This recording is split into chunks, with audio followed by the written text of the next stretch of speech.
इस वक्त की बड़ी खबर, भोपाल में फ्रांस के खिलाफ एहतजाज का मामला। कांग्रेस के 3 लीडरों को गिरफ्तार किया गया है। अकराम, अब्दुल रहीम और नईम को गिरफ्तार कर लिया गया है। भोपाल में 153A के तहत गिरफ्तार कर लिया गया है। आपको बता दें 7 अफराद के खिलाफ मामला दर्ज किया गया है। इस वक्त की अहम खबर आपको बता रहे हैं। भोपाल में फ्रांस के खिलाफ एहतजाज हुआ। कांग्रेस के 3 लीडरों को गिरफ्तार किया गया है। अकराम, अब्दुल रहीम और नईम को गिरफ्तार किया गया है। आईपीसी की दफा 153 के तहत गिरफ्तारी हुई है। आरिफ मसूद समेत 7 अफराद के खिलाफ मामला दर्ज किया गया है।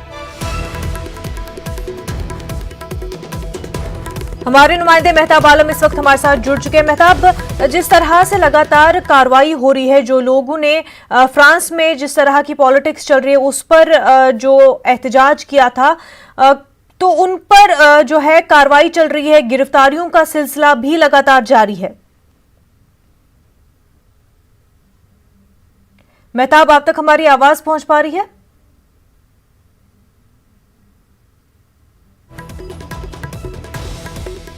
नाजरीन, आपको बता दें कि फ्रांस में जिस तरह से पैगंबर के खिलाफ पैगंबर के कार्टून जिस तरह से बनाए गए, जो कि जिसकी बिल्कुल ममानियत है, और उसी के खिलाफ भोपाल में एहतजाज किया गया।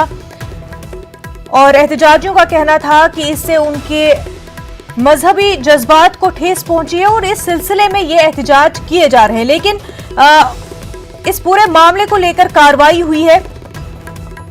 हमारे नुमाइंदे हमारे साथ जुड़ चुके हैं। मेहताब, आपसे जानना चाहेंगे, जिस तरह से जो एहतजाज हुए थे फ्रांस के खिलाफ, तो कई गिरफ्तारियां हुई हैं कांग्रेस के लीडर्स, आज 3 और लीडर्स की गिरफ्तारी हुई है इस पूरे मामले में।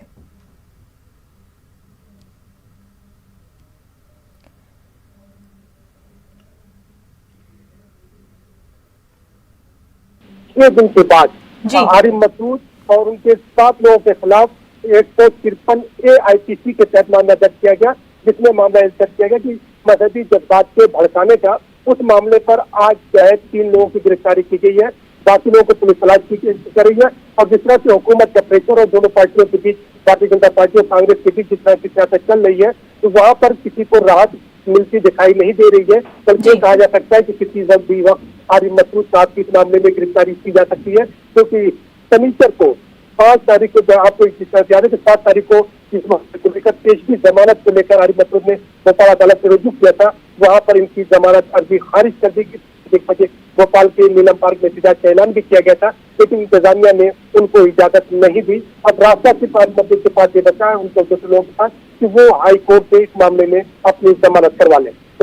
बिल्कुल, जिस तरह से हम देख रहे हैं कि इस तरह के एहतजाज जो है न सिर्फ पूरे हिंदुस्तान में बल्कि पूरी दुनिया में ही किए गए, तो ये जो कार्रवाइयां हुई है, इसकी क्या बुनियाद जो है, हुकूमत का क्या कहना है कि किन वजह से इस तरह की कार्रवाई की जा रही है?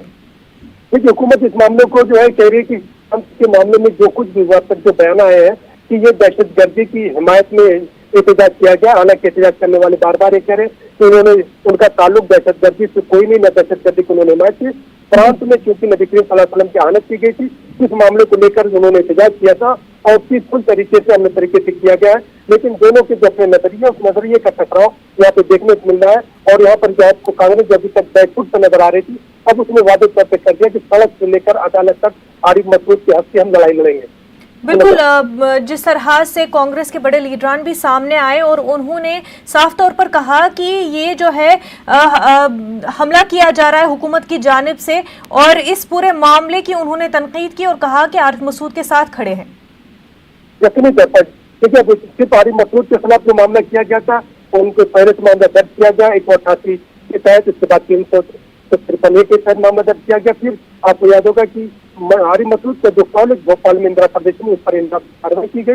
और उसके बाद फिर ये जो मामला लगातार जो है प्रेशर का चल रहा है। आरिफ मसूद भोपाल में नहीं है, वो बिहार इलेक्शन में गए थे। अब वो वहां से आने के बाद यहाँ पर क्या सूरत हाल होती है। लेकिन आज जिस तरह से 3 लोगों की गिरफ्तारी की गई है, उससे हुकूमत ने वादे मैसेज दे दिया है कि इसमें किसी को रिलीफ मिलने वाला नहीं है। बिल्कुल मेहताब, बेहद शुक्रिया आपका।